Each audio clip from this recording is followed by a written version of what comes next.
안녕하세요. 오늘도 사연살롱을 찾아주셔서 감사합니다. 돌쟁이 아이를 키우고 있는 엄마예요. 출산 전까지 센터에서 사회복지사로 일을 했어요. 저는 센터에서 장애를 가진 아이들을 돌보는 일을 주로 했어요. 친구들한테 복받은 지지배라는 소리를 자주 들어요.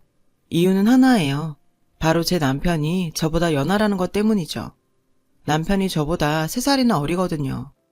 비록 제 남편이 저보다 나이는 어려도 훨씬 성숙해서 정신 연령으로 따지자면 저보다 훨씬 연상 같아요. 마음씨도 착하고 선한 데다 생각도 깊고 무엇보다 제 마음을 잘 헤아려 주죠. 출산 후 육아를 하느라 고군분투 중인 현재까지도 남편은 제 가장 든든한 지원군이에요. 사업하는 사람이라 자신도 피곤할 텐데 육아와 집안일도 잘 도와주거든요. 게다가 저희 친정 부모님께도 아들처럼 잘하고요. 저를 사위가 아니라 셋째 아들이라고 생각해 주세요. 그런 의미에서 어머니 아버지로 부르려고요. 그래도 되죠? 실제로 제 남편은 저희 친정 부모님을 엄마 아버지라고 불러요. 그래서 저도 덩달아 시부모님께 엄마 아빠라고 부르고 있고요. 시부모님도 제가 그렇게 불러드리는 걸 훨씬 좋아하시고요.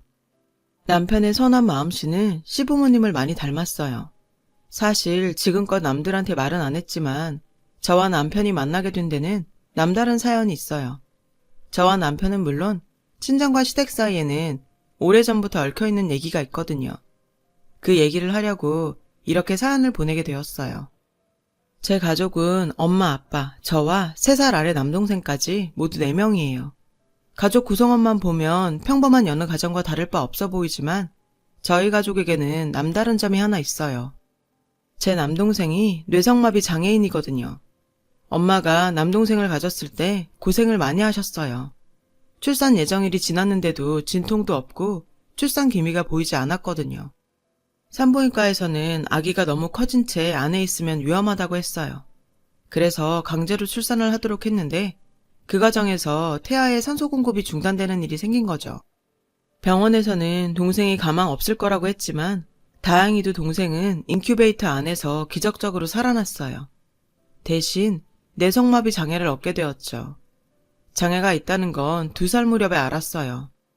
부모님은 또래 아이들에 비해 발달이 더딘 동생을 병원에 데리고 가셨고 그때 뇌성마비 장애 판정을 받았어요. 당시 저는 5살이었지만 부모님이 동생을 끌어안고 우시던 기억이 나요. 그런 상황 속에서도 부모님은 동생을 포기하지 않으셨어요. 평생 비틀어진 몸으로 휠체어 신세를 지게 될 동생이었지만 부모님은 있는 그대로 받아들이고 똑같이 키우셨죠. 말도 할 수 있고 지능이 낮은 것도 아니니 남들과 똑같이 공부시키면 성장할 수 있는데 왜 포기를 하냐? 시며 시설로 보내란 주위 사람들의 말을 일축하셨어요. 덕분에 동생은 2분의 사랑으로 일반 교육을 받으며 자랄 수 있었어요. 하지만 불편한 몸으로 일반 아이들과 같은 교육을 받자니 부모님 손길이 많이 필요했어요. 그래서 저는 주로 외할머니 손에서 자라야 했죠. 동생만 챙기는 부모님한테 서운할 법도 했지만 다행히 부모님께서는 동생을 돌보시는 중에도 저를 잊지 않으셨죠. 피곤한 몸을 이끌고 잠깐이라도 제게 오셔서 안아주시고 사랑한다는 애정 표현을 많이 해주셨거든요. 게다가 동생이 가진 장애와 왜 동생을 돌봐야 하는지 자주 설명해 주셨고요. 게다가 제 곁에는 늘 사랑으로 보살펴 주시는 외할머니도 계셨고요. 덕분에 저는 동생을 비롯한 장애인들을 이해할 수 있었고 삐뚤어지지 않고 자랄 수 있었어요. 시간이 흘러서 동생은 초등학교에 입학했어요. 제가 다니던 초등학교였죠. 엄마 말로는 주변에서 곱지 않은 시선도 있었다고 해요. 하지만 엄마는 꿋꿋하게 동생을 데리고 등하교를 시키셨어요. 저는 종종 동생 놀리는 애들을 찾아가 혼내주기도 하고 점심시간에 혼자 교실에 있어야 하는 동생을 찾아가 같이 놀아주곤 했어요. 나름 누나 노릇을 했던 거죠. 하지만 동생이 초등학교 4학년이 되고 제가 중학생이 되면서 더 이상 예전처럼 동생을 돌봐주기 힘들어졌어요. 엄마가 더 고생을 하게 된 거죠. 그런데 뜻밖의 지원군이 나타났지 뭐예요. 어느 날인가 동생이 또래 아이와 함께 집으로 왔더라고요. 동생 또래의 남자아이는 동생 휠체어를 밀고 와서는 그러더라고요. 유성이랑 같은 반 친구 강동호예요. 유성이 집에 데려다 주려고 왔어요. 그 후로도 그 아이는 매일같이 제 동생을 집까지 데려다 주었고 가끔은 집에 와서 같이 숙제도 하고 놀곤 했어요. 한 번은 동생이 그러더라고요.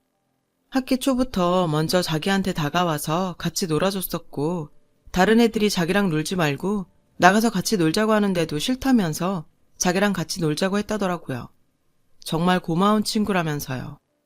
저희 부모님도 그런 동호한테 늘 고마워하셨고 동생의 절친이 되어준 그 아이를 위해 늘 간식도 챙겨주시고 마치 친아들처럼 잘해주셨어요. 그 아이는 꽤나 어른스러웠어요. 유성이는 착하고 저보다 똑똑해요. 유성이한테 도움을 못 받았으면 저는 숙제도 못했을 거예요. 이런 동호를 보며 저 역시 내 동생한테 진실된 친구가 생겨서 정말 기뻤어요. 동생과 동호는 나란히 졸업을 했고 같은 중학교에 진학을 해서 변함없는 우정을 유지했어요. 그렇게 평화로운 나날을 보내던 어느 날이었어요. 동생이 중학교 2학년 되던 해였죠. 저는 개교 기념일이라 집에 있었고 엄마는 잠시 나가신 상황이었어요. 벨이 울리기에 받았더니 혹시 유성이 누나예요? 저는 그렇다고 했죠. 유성이 담임선생님이에요. 유성이랑 동호가 일이 생겨서 파출소에 와 있는데 유성이 어머님께서 전화를 안 받으시네요. 저는 전화를 끊고는 허둥지둥 파출소를 향했어요. 가는 길에 엄마한테 파출소로 와달라는 문자도 남겼고요. 파출소에 도착하니 동생이 담당 경찰과 책상을 사이로 마주 앉아 있었어요. 그 옆에는 동생과 같은 교복을 입은 학생 3명과 경찰관이 앉아 있었고요. 유성이 누나인가요? 중년 여성이 저를 부르며 다가왔어요. 동생의 담임선생님이셨죠. 선생님께 무슨 일이냐고 여쭈었더니 당황스러운 표정으로 그러시는 거예요. 유성이 친구 동호 아시죠? 동호가 유성이 때문에 싸움에 휘말려서 지금 병원에 있어요. 그 말에 가슴이 철렁했어요. 사건의 정황은 이러했어요. 학교에서 주먹 좀 쓴다는 애들 몇 명이 평소 동생한테 장애인이라는 이유로 시비도 걸고 괴롭혀왔었나 봐요. 그런 일에 익숙했던 동생은 평소대로 담담히 무시를 했는데 동호는 달랐던 거죠. 시비를 걸 때마다 제 동생을 위해 맞서 싸웠던 모양이에요. 그동안 몇 번 싸움으로 번질 뻔한 일도 있다더군요. 다행히 지금까지는 심각한 상황까지는 가지 않았는데 이번엔 달랐던 거죠. 불량한 아이들이 급기야 제 동생한테 돈을 요구하기 시작했고 동생은 3-4번 정도 돈을 주었다더군요. 본인 말론 이를 키우기 싫어서 그랬대요. 그런데 동호가 그 사실을 알게 됐고 동생한테 돈을 뺏어간 아이들을 찾아간 거죠. 그리곤 동생한테 빼앗아간 돈을 돌려달라고 요구했대요. 돈만 돌려주면 비밀은 지키겠다고요. 하지만 그 아이들은 코웃음을 치며 거부했고 결국 주먹 싸움으로 번지게 된 거죠. 평소 주먹질을 해오던 새 아이를 동호 혼자 어떻게 당해내겠어요. 선생님께 동호는 괜찮냐고 물었어요. 파출소로 달려오느라 아직 상태 파악을 못했다고 하더라고요. 그때 마침 엄마가 오셨고 뒤이어 동생을 괴롭힌 아이들의 부모님도 오셨어요. 다행히 가해 학생들 부모가 개념 없는 사람들은 아니었던지라 연신 사과를 하며 아이들이 뺏은 돈을 돌려주겠다고 용서를 구하더군요. 그런데 동생은 생각보다 강경했어요. 돈은 필요 없으니까 쟤들이랑 같은 학교에 안 다니게 해달라고 하더라고요. 담임선생님은 이런 동생의 뜻을 학교 측에 전달하겠다고 했어요. 가해 학생들과 부모님들은 합의를 위해 동호가 입원해 있는 병원으로 향했고 저는 동생을 데리고 집으로 돌아왔어요. 저녁 때 엄마한테 연락이 왔는데 동호는 전치 사주가 나왔다더군요. 그 얘기를 듣고 동생은 많이 울었어요. 왜 안 그렇겠어요. 자기 때문에 가장 소중한 친구가 다쳤는데요. 동호는 제게 전화를 해서 동생한테 자기는 괜찮다고 전해달라고 하더군요. 동호의 마음 씀씀이에 전 미안하고 고마웠어요. 결국 가해자들한테는 강제 전학 처분이 내려졌어요. 동생이 원한 대로요. 그런데 뜻밖의 상황이 벌어지고 말았죠. 담임선생님이 전화로 그러시는데 동호까지 전학을 가게 됐다는 거예요. 동호 부모님 의견을 꺾을 수가 없네요. 알고 보니 동호의 전학은 동호 부모님이 결정하신 일이더라고요. 동호가 말은 괜찮다고 했지만 입원해 있는 동안 불안 증세를 보이며 힘들어 했었나 봐요. 그래서 동호 부모님은 동호가 새 출발할 수 있도록 가족 전체가 다른 곳으로 이사를 가기로 했다더라고요. 그 말에 동생은 또 많이 울었어요. 자신 때문에 친구까지 잃었다고요. 어떤 말로도 위로가 되지 않아 보였어요. 동생에게 동호가 어떤 친구인지 잘 알고 있던 터라 곁에서 지켜보는 마음이 편치 않았어요. 결국 동생과 마지막 인사도 나누지 못한 채 동호는 전학을 갔어요. 그리고 며칠 뒤 제게 문자가 왔더라고요. 유리 누나, 저 동호예요. 저희 부모님이 제 핸드폰을 해지시켜서 옆집 아줌마 폰 빌려서 문자 보내요. 유성이한테 미안해하지 말라고 전해주세요. 당분간은 연락 못하겠지만 절대 유성이 안 잊을 거고 나중에 꼭 다시 만날 수 있을 거라고 전해주세요. 유성이는 제 가장 소중한 친구라고요. 그동안 감사했어요. 잘 지내세요. 동생한테 전화를 했는데 안 받아서 제게 문자를 남긴다고 하더군요. 동생한테 그 문자를 보여주니 동생은 말없이 눈물만 흘리더라고요. 동호는 너를 원망하지 않아. 동호 말대로 각자 자리에서 열심히 살다 보면 언젠가 꼭 다시 만날 수 있을 거야. 그러니까 힘내자. 전 동생을 위로하며 눈물을 닦아주었죠. 한동안 힘들어하던 동생은 다시 기운을 차렸고 이후 정말 열심히 공부했어요. 심지어 고된 재활을 하고 온 날에도요. 부모님은 그런 동생이 걱정되셨지만 묵묵히 뒤에서 응원을 해주셨어요. 저는 수험생이 되고 대학 입시 준비를 하면서 진로를 고민하게 되었어요. 그러다가 사회복지학과에 진학하기로 마음을 먹었어요. 장애를 가진 동생을 보면서 이 사회가 장애인들에게 얼마나 힘든 곳인지 알고 있었기에 그들에게 조금이라도 힘이 되어주고 싶었거든요. 부모님은 후회하지 않겠냐고 하셨지만 저는 절대 후회하지 않는다고 말했어요. 어린 시절부터 장애가 있는 동생을 돌보다 보니 다른 사람들보다 배우는 속도도 빨랐고 이 분야가 제 적성에도 잘 맞았어요. 얼마 뒤 일반 중학교를 졸업한 동생은 고등학교는 장애인 특수학교로 갔어요. 동생의 선택이었어요. 일반 학교에서 튀는 것보다 그냥 자기가 편하게 있을 수 있는 곳에서 공부하고 싶다더군요. 동생의 뜻에 부모님도 동의하셨죠. 동생의 진학을 위해 저희도 살던 동네를 떠나서 이사를 하게 되었어요. 3년 뒤 동생은 소프트웨어 쪽 학과에 합격했어요. 가족들 모두 기뻐했지만 특히 엄마는 감회가 남달랐죠. 동생은 대학에 가서도 자원봉사자들과 엄마의 도움을 받았지만 스스로 살아갈 준비를 조금씩 해나가게 되었어요. 저는 졸업 후 장애인 복지센터에서 근무하게 되었어요. 박봉이기는 했지만 내 손으로 번 돈을 저축하는 보람이 있고 부모님께 용돈을 드릴 수 있어서 좋았어요. 장애인분들은 저를 편하게 생각하시는 분들이 많았어요. 아마 동생을 돌보면서 얻은 경험들이 많은 도움이 된 것 같아요. 선생님이 해주시는 말에 힘이 돼요. 라는 말을 들으면 저도 행복하더라고요. 그러던 어느 날이었어요. 다른 날과 다름없이 출근해서 일할 준비를 하는데 선배 언니가 오셔서 오늘 손님 올 거라고 하더라고요. 봉사활동 같은 거야. 스마트 기기들 사용법을 가르쳐주려고 온대. 젊은 사람들인데 대학 졸업하고 휴대폰 어플 사업을 시작했다나 봐. 여기서 봉사활동을 하고 싶다고 제의가 들어왔더라고. 우리 센터에 젊은 층이 많이 오니까 와달라고 부탁드렸어. 그때까지는 그냥 그런가 보다 했어요. 강의 시간은 점심시간 후였어요. 강의를 듣겠다고 하신 분들은 전부 6, 7명 정도였고 대부분 20대나 10대 후반의 분들이었어요. 자립을 할 의향이 있는 분들이셨죠. 컴퓨터 관련 자격증 공부를 하시는 분들도 계셨고요. 봉사활동을 하러 오신 분들은 남자 둘에 여자 둘로 총 4명이었어요. 자신들은 장애인과 일반인이 유용하게 사용할 수 있는 편의 어플을 개발하고 있는데 장애인과 일반인 사이의 거리를 줄이기 위해 서로에게 필요한 정보를 알려주는 앱도 출시했다고 했어요. 대학 시절 동기들과 구성한 사업인데 졸업식 전부터 시작해서 지금은 직원이 8명 정도라고 하더라고요. 앞으로 장애인도 채용할 계획이라며 열심히 공부해서 지원해달라고 했죠. 젊은 나이에 참 대단하다 싶었어요. 어떤 사연이 있길래 저런 나이에 벌써 장애인을 위한 사업에 뛰어들게 됐는지 궁금하기도 하고 한편으론 기특하기도 했어요. 혹시 모를 위급 상황에 대비해 저와 다른 복지사들은 강의 내내 뒷자리에 앉아서 대기하고 있었어요. 강의가 끝나고 저는 센터분들을 각자 방으로 데려다 드렸어요. 그리고는 의자를 정리하려고 다시 강의실로 돌아왔어요. 다 돌아가신 줄 알았는데 강사 한 분이 남아 계시더라고요. 바로 업체의 대표인 메인 강사였죠.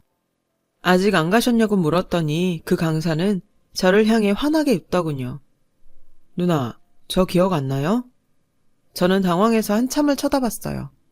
그랬더니 섭섭하다는 표정을 짓더군요. 저는 누나 얼굴이랑 이름 보고 바로 알아봤는데 누나랑 좀 더 친하게 지낼 걸 그랬네요. 그러면서 명함을 내밀더라고요.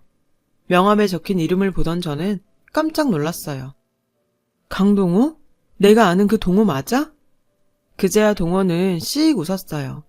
반가운 마음에 우리는 그 자리에 서서 거의 40분 가까이 대화를 했어요.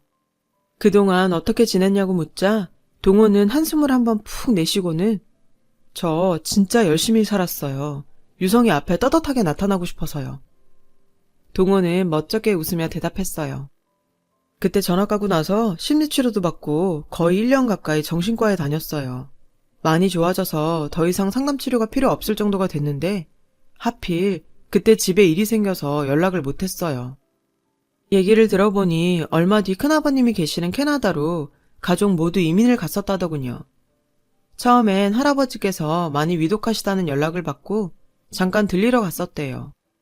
다시 한국으로 돌아오려는데 그날 아침 할아버지께서 세상을 떠나셨고 결국 남아서 장례까지 치르고 오게 된 거죠.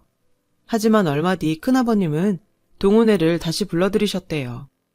큰아버님이 하시던 사업이 잘 돼서 확장을 하게 되었는데 믿고 맡길 사람이 필요하시다며 이참에 캐나다에 들어와 살지 않겠냐고 하신 거죠.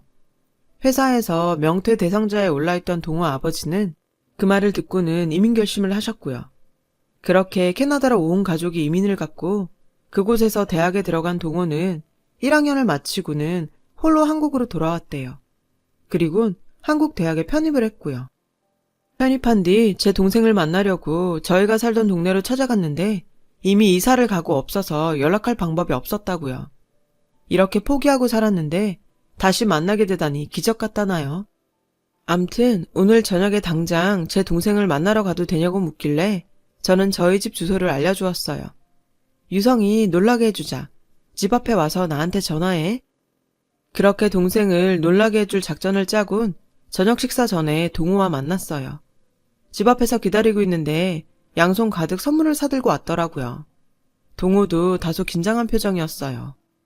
엄마, 나 손님 데려왔는데 밥 좀 주세요. 저는 거실로 들어서며 말했어요. 엄마는 말도 없이 갑자기 웬 손님이냐며 황당해 하시더라고요. 동생은 손님이 왔다는 말에 방으로 들어가려고 했어요. 저는 그런 동생의 휠체어를 잡아 세웠죠. 그리고 이어 동호가 안으로 들어왔어요. 거실로 들어선 동호를 보자 동생은 바로 눈물을 흘리더라고요. 동호를 바로 알아본 거예요. 동호는 손에 든 선물을 던져두곤 그대로 동생에게 달려가서 끌어안았어요. 둘은 한참을 울더군요. 그 모습에 놀란 엄마는 도대체 누구냐고 물었고 동호라고 말하자 놀라셨죠. 그날 다 함께 식탁에 둘러앉아 저녁을 먹으며 동우와 재회하게 된 얘기를 했어요. 동생과 부모님은 깜짝 놀라며 어떻게 이런 일이 다 있냐고 하더군요. 식사를 마친 동생과 동호는 방으로 들어갔어요. 그리고 한참을 이야기꽃을 피웠죠. 밀린 이야기를 나누느라 거의 자정이 되어서야 동호는 집으로 돌아갔어요. 그날 동생은 오랜만에 환하게 웃으며 제게 고맙다고 하더군요. 누나가 그 센터에서 일하지 않았다면 동호와 재회할 수 없었을 거라고요. 그 후로 동호는 제가 일하는 센터에서 강의를 계속했어요. 강의 호응이 좋아서 센터 측에서도 동호를 많이 반겼죠. 동호는 강의를 하러 오는 날에는 어김없이 제 퇴근 시간까지 기다렸다가 저를 집에 데려다 주곤 했어요. 그렇게 시간은 흘렀고 드디어 동호의 마지막 강의 날이 되었어요. 그날 역시 동호가 절 집에 데려다 주었죠. 그런데 집 앞에 도착하자 뭔가 할 말이 있는 사람처럼 안절부절 하더라고요. 무슨 일이 있나 싶었죠. 그런데 동호가 불쑥 고백을 하지 뭐예요. 저 누나를 많이 좋아해요. 사실 처음엔 좀 부담스럽기도 했어요. 동생 친구고 게다가 연하라서요. 사실 저는 연하를 만날 생각은 해본 적이 없었거든요. 저 역시 동우한테 호감이 있기는 했지만 만에 하나 사귀다 헤어지게 되면 동생 눈치도 보일 것 같고, 그렇게 되면 어렵게 재회한 동생과 동우 사이가 전과는 달라질 게 뻔해서 걱정이 됐어요. 그래서 선뜻 동우의 고백을 받아들이기 힘들었어요. 한동안 고민을 하던 저는 동생한테 얘기를 꺼냈어요. 그랬더니 동생은 자긴 괜찮다며 동우는 좋은 애고 좋은 남자라고 누나한테도 잘할 거라 하더군요. 이러면서 적극 밀어주더라고요. 결국 동우와 저는 사귀게 되었고 제 걱정과 다르게 연애를 거쳐 결혼까지 이어지게 되었어요. 지금은 예쁜 아들까지 낳았고요. 현재 남편의 사업은 탄탄히 자리를 잡아가고 있고 동생은 학교를 졸업 후 남편의 회사에 취직해 소프트웨어 제작을 하고 있어요. 회사에선 대표와 직원이고 집에선 매부와 처남이 됐죠. 하지만 가장 큰 타이틀은 친구 사이죠. 저는 그동안 살면서 장애를 가진 남동생 때문에 잃은 것도 많았지만 덕분에 제 인생에서 가장 소중한 사람을 만날 수 있었어요. 동생을 통해 얻은 이 인연을 이제는 제 힘으로 지켜나가는 일만 남았네요. 지금까지 저의 남다른 가족 이야기를 들어주셔서 감사드려요. 여러분, 사연 댓글에 응원과 현명한 조언 부탁드려요. 좋아요와 구독은 저에게 큰 힘이 됩니다. 오늘도 좋은 일 가득하세요.